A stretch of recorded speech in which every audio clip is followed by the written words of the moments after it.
ناظرین، انتخابات کے بعد پیپلز پارٹی کی حالت زار پر بات کرنے کے لیے ہمارے ساتھ موجود ہیں پارٹی کے سینئر رہنما جناب جہانگیر بدر۔ السلام علیکم بدر صاحب۔ وعلیکم السلام جی، وعلیکم السلام۔ کیا حال ہے بدر صاحب، ٹھیک ہیں؟ شکر ہے اللہ کا، سوڑے 2 پلیٹیں نہاڑی کھائی ہے، اللہ کے فضل سے بڑی جلدی ہضم ہو گئی۔ اچھا چلیں، اللہ کا شکر ہے۔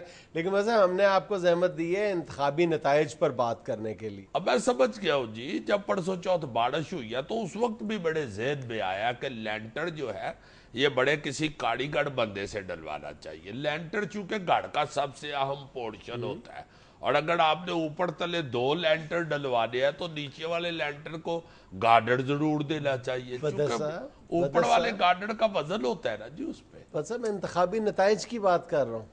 نتائج اس کے اچھے نکلتے ہیں، جب اوپر بھی گارڈر ہوگا نیچے بھی گارڈر ہوگا تو ڈیفینیٹ آپ مضبوطی کے ساتھ۔ یہ دیکھیں برسات کا خطرناک موسم ہوتا ہے، میں نے تو یہ اپنے سارے کپڑے بھی دھوپ میں نکال کے رکھوائے ہیں، چونکہ یہ آپ دیکھیں نا۔ بدر صاحب، یہ جو ابھی الیکشن ہوئے ہیں میں ان کے نتائج کی بات کرنا چاہ رہا ہوں۔ ہاں جی، میں بھی یہی چاہ رہا ہوں کہ برسات کے موسم میں اور کو اللہ نہ کرے بیماری، چونکہ ہم افورڈ نہیں کرتے، کوئی ایسی نہ پھیلے۔ بارش کا احتیاط اور یہ برسات کے موسم کی احتیاط بڑی ضروری ہوتی ہے۔ بدر صاحب، میں جاننا یہ چاہ رہا ہوں کہ یہ جو کچھ دن پہلے الیکشنز ہوئے ہیں، انتخابات ہوئے ہیں پورے ملک میں، اس میں جو پیپلز پارٹی کو شکست فاش ہوئی ہے اس کی وجوہات جاننے کے لیے آپ کو زحمت دی ہے ہم نے۔ اچھا، بیٹا بڑا گیا ہوا ہے نا دبئی، تو وہ بھی یہی کہہ رہا تھا کہ وجوہات تو اس کی جو، اس کو میں نے کہا تھا کہ ٹوتھ برش وہاں سے لانا اچھا ہوتا ہے، دبئی سے اچھا ٹوتھ برش ملتا ہے، 4 دن نکال لیتا ہے دانتوں کے اوپر، اور اس کے بعد وہ اپنا ڈائی اگر آپ ملانے کے لیے بالوں کو لگانے کے لیے استعمال کریں تو اس میں بھی وہ کافی دن نکال جاتا ہے۔ لگتا ہے بدر صاحب کو بہت صدمہ ہوا۔ ہاں نہیں، مجھے صدمہ اس بات کا ہوا ہے کہ تم گھر سے پوچھ کے جاؤ کہ ڈیڈی کون سے لینے ہیں برش، ادھر سے جا کے مجھے فون کر کے پوچھ رہا ہے کہ ڈیڈی کس کمپنی کے برش لانے ہیں۔ صدمہ نہیں، مجھے لگتا ہے سکتے میں۔ سکتے میں آ گیا واقعی۔ میں نے جب کہا نا کہ میں نے کہا بے وقوف، تمہیں کہا تھا کہ پیکو کمپنی کے لے کے آؤ برش، تو کہتے ہیں ہاں یہ تو واقعی آپ نے کہا تھا، حیران ہو گیا، سکتے میں آ گیا۔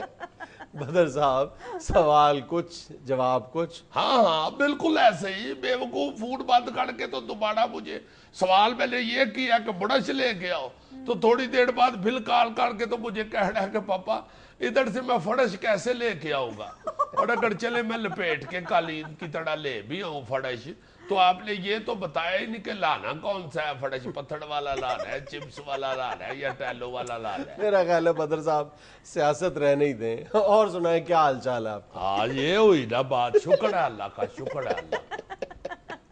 کیا ہو رہا ہے آج کل؟ چیمبر جاتا ہوں بس صبح اٹھ کے اللہ کے فضل سے، اچھا، ادھر جا کے سب کو اپنے عملے کو روزانہ اپنا تعارف کراتا ہوں۔ تعارف؟ آپ جانی مانی مشہور و معروف شخصیت ہیں۔ اور کبھی جانتے تھے جی اب کا، پہلے کبھی ایسا دور بھی تھا کہ لوگ اپنے ایک دوسرے کو ڈریس ہی ایسے بتاتے تھے کہ بدڑ کی کوٹھی کے پچھلی جو گلی ہے اس میں ہماری رہائش ہے۔ علاقہ آپ کے نام کی وجہ سے پہچانا جاتا ہاں جی، آپ نے بڑی ٹھیک بات کی ہے، آپ کا نالج بڑا اچھا ہے۔ مگر اب یہ وقت آ گیا ہے جنید صاحب کہ پچھلے دنوں ایک بندے نے آ کے گلی میں پوچھا کہ یار جہانگیر کا گھر کون سا ہے، اوپر سے میڑا ہی ملے دار اسے کہتا ہے جہانگیر مڑگ پلا والا یا جہانگیر مقبرے والا۔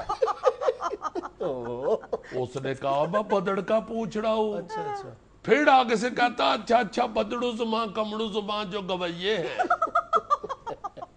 وہ بندہ غصے میں کہتا جہانگیر بدڑ پیپلز پارٹی والے، آگے سے نام مڑا تو اسے کہتا اچھا جو ہاڑ بڑی ہاڑ جاتے ہیں۔ بندہ پوچھے یہ منہ سے بتانے کی کیا ضرورت ہے، وہ اخبار پڑھتا ہی ہوگا۔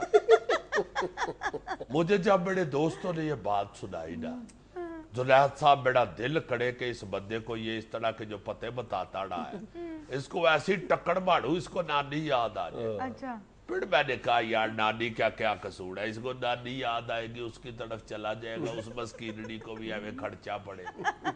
کیونکہ آج کل تو جنید صاحب ایسے اسکولوں سے چھٹیاں ہوئی ہیں گرمیوں کی، ہاڑ بچہ نانی کے گھر گیا ہو، ہائے نانی ایک اور دوتڑیاں دوتڑے کو 48 ہوتے ہیں۔ ہر بچہ نانی کے گھر جانا ہے اور یہ مائیں سکھاتی ہیں. یقین کرے سارا دن نہ بچوں کو کہتی رہتی ہے کہ شامی تہاڈا پیو آئے گا تو انہوں کہنا نانی کے گھر جانا.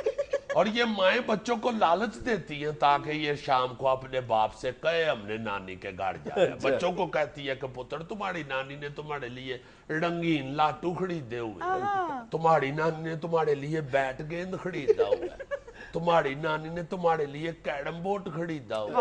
حالانکہ نانی بیچاری تنگ بھنگ ہوتی ہے, اس نے تو 6 مہینے ہو گئے ہیں اپنی بھیڑ کو تاڑ نہیں ڈلوائی ہوتی, اسی طرح بیچاری پکڑ پکڑ کے سیٹ کر کے روٹی کھاتی ہے.